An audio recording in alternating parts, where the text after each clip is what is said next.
Hello, welcome to this playthrough of Elden Ring, where I will be in the co-pilot seat and Branwell will be driving. This is a lore playthrough, and in every video there will be spoilers, because this is intended as a vehicle for Branwyn to explain her theories on the lore of the setting. So if you'd rather develop your own theories without being influenced by other people's, or don't want to be surprised on some of the deep lore of the game, this is not a straight playthrough of just playing gameplay focused. This is a lore focused playthrough. So you might want to give this a pass if you want to avoid big spoilers. With that said, I hope you enjoy the video. And we're on. Hello everyone, welcome back to Let's Play Elden Ring. I am here with Thrith. Hello. I'm Branwyn. So while between sessions, I have done quite a bit of leveling. So now we have the Reduvia up to +9. We have a +9 pole blade, if that will be better for us. I also picked up the Bloody Healers, which is a rapier option we have, Oh, so that's we can cool looking. do stabby if we want, but unfortunately we won't have enough of the right stones to level it up as much as Reduvia or the Pole Blade until we progress a bit more. Okay. So this sword is really great. It is a heavy rapier. Deals significantly more damage. Is a bit slower than our other two options, but still, really good. Now, another issue that we have is that I went and got Vare's mask. Okay. This is the also trustworthy guy that has us get a bloody finger? Yes. I haven't actually fought Vare yet, but I got his mask. Now, the mask slightly raises attack power when there is blood loss nearby. So this is very good for us to wear because we are an arcane build. Right? Cool. But I don't really think... Do you feel like that fits with the The look. look? It's moderately disturbing. I mean, yes, or like most of the blood stuff. We'll be getting some. We'll be getting some nice blood drip Cool. later in the DLC. But yeah, It's no, also just not very. It's kind of bland. yeah, it is. Do we want to just Yeah. not bother? Yeah, I think. I mean, I am definitely one for going for looks over what do you call it, function. Yeah, that's all right. It's not. It's not a massive boost. I am not too worried, but like, yeah, it's a thing. So if anyone asks, we are deliberately not choosing to use it. Now, I could go and uh, get to the DLC. We can already do the DLC. Is it? There's We no can particular order to it.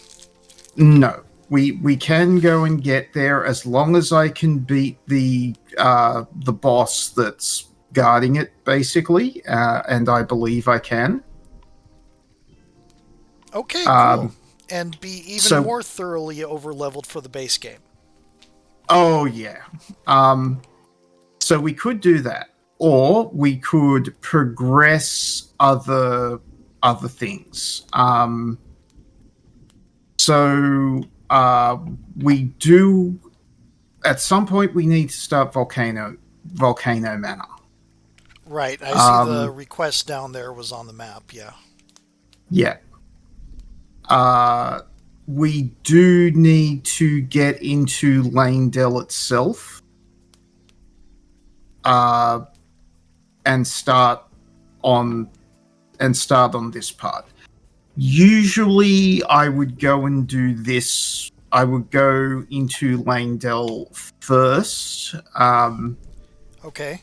Well, sorry. Usually, I would start on Volcano Manor a little bit, and then I would go into Langdell, and then come back to Volcano Manor. But if we want to do this, like, if we want to sort this out in, what do you call it, coherent video bits, then yeah, going to do Langdell. We have a couple of things to do. There is the Ruined Strewn Precipice that just gets us to. So I went through most of this dungeon to get to. This is the alternate route to get to Scardu Altus. Oh, There is oh, a. oh, I see. That's the hard way. Sorry. Yes. Sorry, not Scardu Altus. Altus Plateau is what I mean. There is. So. There is a few things down here that I haven't done that will require a lot of talking, and there's a boss here and that sort of thing. There is also Radan's Tower, the Divine Tower that Radan's Great Rune is at the top of. So, what do we want to do first? Oh, I mean, early DLC is always tempting. Mm-hmm. Though I have stopped doing that in Grim Dawn because the first time I did that, it really made the rest of the story kind of blow through. Yes. Yeah. Yeah. Let's see. It also screwed up some storyline stuff. But I don't think that's a problem here. No, it's not a problem here. Okay. I think the DLC is kind of cool because I don't know anything about the DLC. Sure. Okay. Let's do a bit of skipping ahead then. I can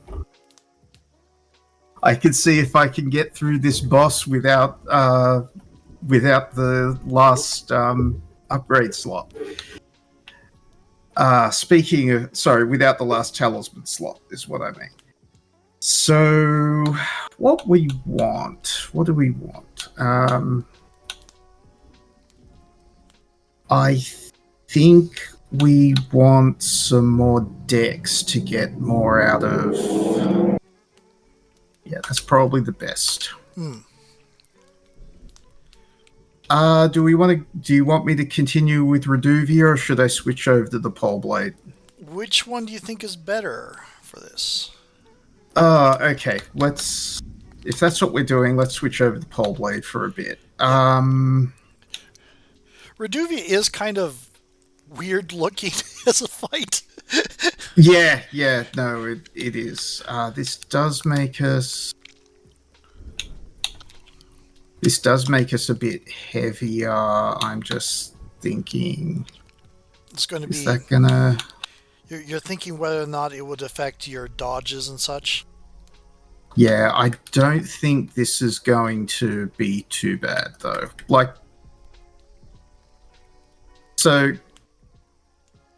Yeah, see, these guys explode into a cloud of bleed damage build up.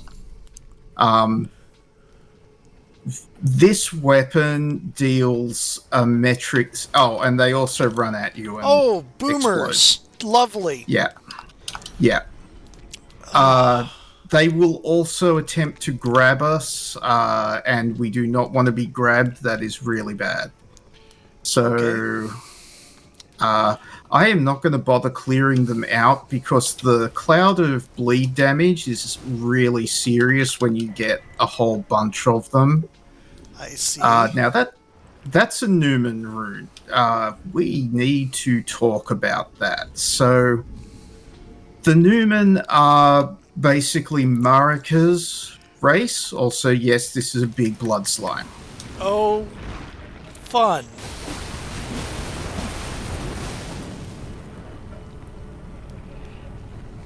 You can actually go around this, luckily, but like my I have the weapon that like wrecks it. So Yeah. so the good thing about the Eleanor's pole blade, it does fire damage as well as bleed buildup. Oh, two damage types is always fun in any of these kind of games. Oh yeah, and very useful, particularly against tree enemies. Uh, Anything vulnerable to fire, like the slimes, or vulnerable to bleed, like the slimes. Right. Uh, It's really interesting to me the way the slimes work in this, because most of the time you see slimes, there's something like gelatinous or whatever. In Elden yeah, Ring and Dark Souls slimes are like congealed fat. yes.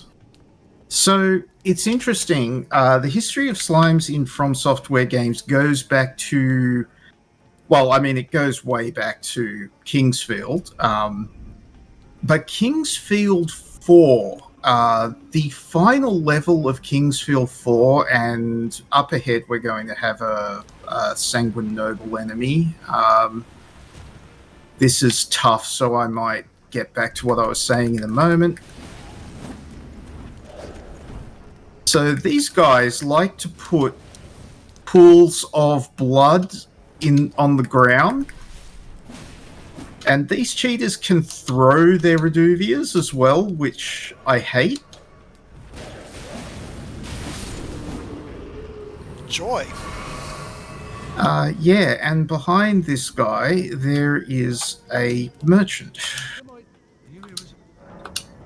who doesn't really sell very much that's useful. The bird bolt's pretty useful, but yeah, we and we're going to run past before. Oh no! By the way, that guy respawns Without on you a very having quick cooldown. without you having to go to a resting spot. Yep. Yeah, see, throws the freaking Reduvias. Pardon my French.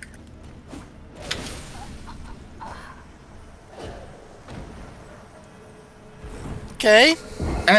And that's the problem with bleed buildup. We will go to Stake of Marika.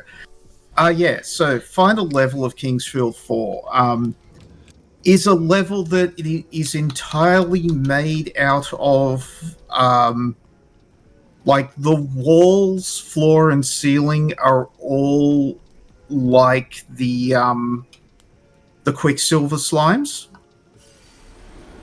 Okay. and big tooth mouths, tentacles, and claws come out of the walls, and you run through it to confront a character that's only called the Dark One, um, which is a character that is also made up of the Quicksilver slime stuff. So,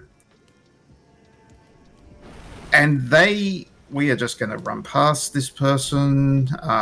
Yeah, and they like Kingsfield 4 is the setup for the Dark One escaping from imprisonment, basically. Okay, got it. And yeah, It's still it's chasing us, isn't it? it is still chasing us, and another one just spawned because this bit's a trap, but it's 3 smithing stone 8s, so you know. Jeez. Yeah, there's more stuff around down here. There we are. Yeah, so we've got a golden centipede, we've got a whole bunch of the zombie dudes blocking us, but we just run around them and, kite these fools. Like, Yep. Those zombies waking up have nothing on the suddenly zombies from out of the ground in Titan Quest and Grim Dawn. yep. They're very slow. They give you time to run. Oh, yeah. So we pass our marker. We note that there is a summon sign for an invasion here, but we are going to get the grace first. So that we don't have to deal with the things that we just ran past. Cool. Ah. Yeah. So, time to have it out with Vare. Oh, we get to kill Vare.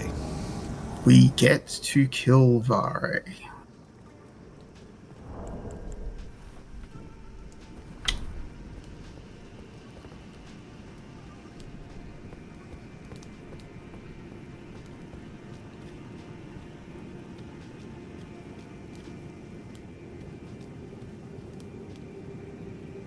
There he is. Hey. He's waiting for us. Yeah, come up here. You seek violence, even of my lord, though you have been raised to a knight of the dynasty. Hey, Oh, I see. Okay. I'm sure to regret this. Is he doing a bleed mace? Your mission. Yes.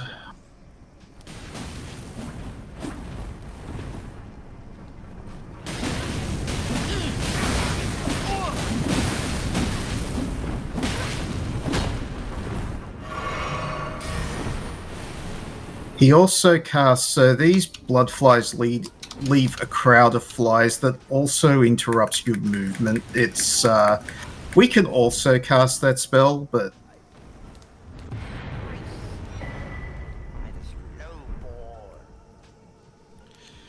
Well, yeah.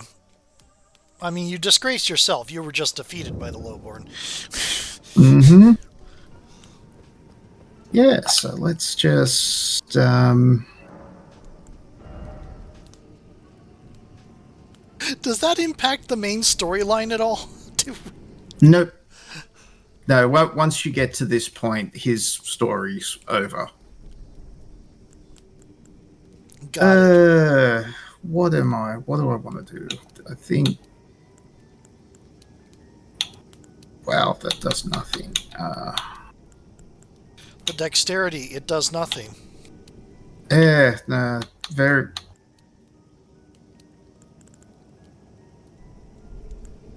I think at this point, Does probably want. Hmm? does raising endurance help you at all, or are you at like a soft cap for that? Oh no, it does help. Like I would get more. I would get more stamina. I would get more carry weight capacity. Right. But without the 30 is enough Okay. for the moment. Got it. Like later on, I'll probably want to get to 40, maybe. Most people don't bother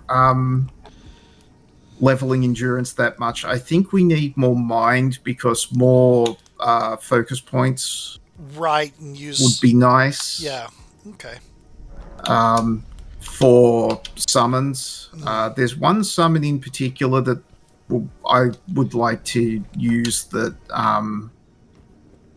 I'll need to get to 23 mind to do.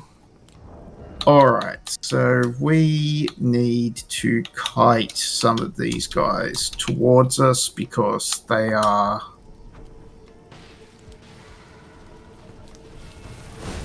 That was a little frenetic. Yeah, these blood-infected Albinorics go go berserk and use some special blood magic stuff that we don't get access to, and my plan of not aggroing all of them has not gone. God damn it, how much blood build-up do you want to deal, dude? Come on. That is a stance that happens with that weapon, by the way.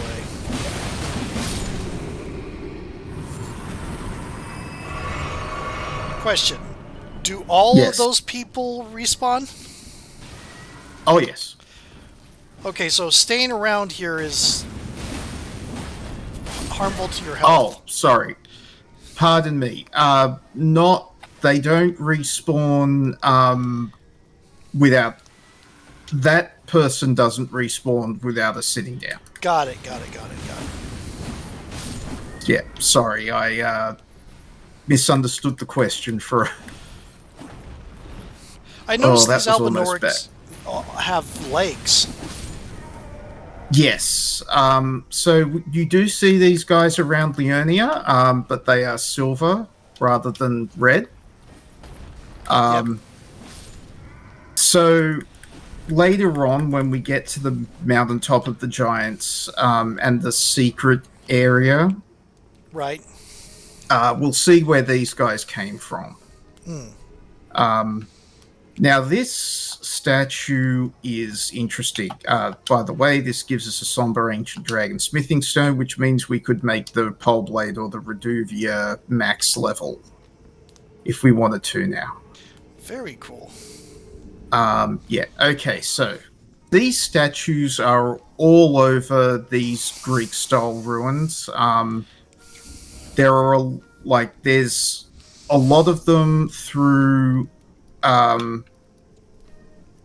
the way we went to Nokron. Right. We went past some. Up in here, the old palace ruins. There are a bunch of those statues. There are a bunch of them underground here. Basically, anywhere where there's the white Greek style ruins, you'll find these. The most important place you find these statues is the grand cloister at the Lake of Rot. There is a statue up here that is being worshipped by the bug guys, Right. like the cockroach guys. That is this statue as well. Interesting. So, He looks like a proper Plato or Greek god type. yes. So, my interpretation of this is that this is supposed to be Gwyn. The head god of Dark Souls, the Dark Souls character, who sacrificed himself to the first flame and set up the whole thing of sacrificing humans to the first, getting humans to build themselves up to high soul status, and then getting them to sacrifice themselves to the first flame to continue the Age of Fire. Right. Which eventually caused reality itself to start breaking apart. Yep. So Gwyn is the god of rot, basically. And the god of rot was sealed at the Lake of Rot. Right. There's also... So hold it. Gwyn being sealed at the Lake of Rot, is that responsible for Michaela, or what's her name? Is it Michaela? No, Michaela's sister, Millennia. Millennia, is sealing him down here around where the Lake of Rot is responsible for Millennia becoming the Scarlet Rot goddess? Yes. That is my opinion. That is my interpretation. He passed on generational trauma in the form of a mystic plague. Yeah. Yeah. No, like he messed up. He messed up the world really badly. Now, the reason I think this is good is partly like Gwyn. If when you see him in Dark Souls, Gwyn has the massive beard but not much hair on top. Also, his thing was he stole lightning from the dragons. Right. And lightning bolts was his signature attack. So he was a very, very Zeus-coded character. Yeah. So that's what I think. I think. So one of the things that I always wondered playing the first Dark Souls. Yeah. Have you seen the end? The final area. Yeah, I mean, Kiko got through it recently. He did the normal ending. I think I've seen someone. I think Halloween did did several endings. I saw that. As a note, we are at 25 minutes, so yeah. So yeah, we're about to get into the boss fight, so this is a good place to. Okay. I'll just get up here, and we can. But you were saying about the end of the Dark Souls thing, what you were saying? Because the final level of Dark Souls takes place where you, at least where you fight Gwyn, takes place in an area called the Kiln of the First Flame. Right. Which is a structure built around the stump of an arch tree. And I've always wondered, why do they call this a kiln? And I'll get into why I think it's called a kiln in the next video. Okay. So switching it over. See you next one. Yep. See you in the next one.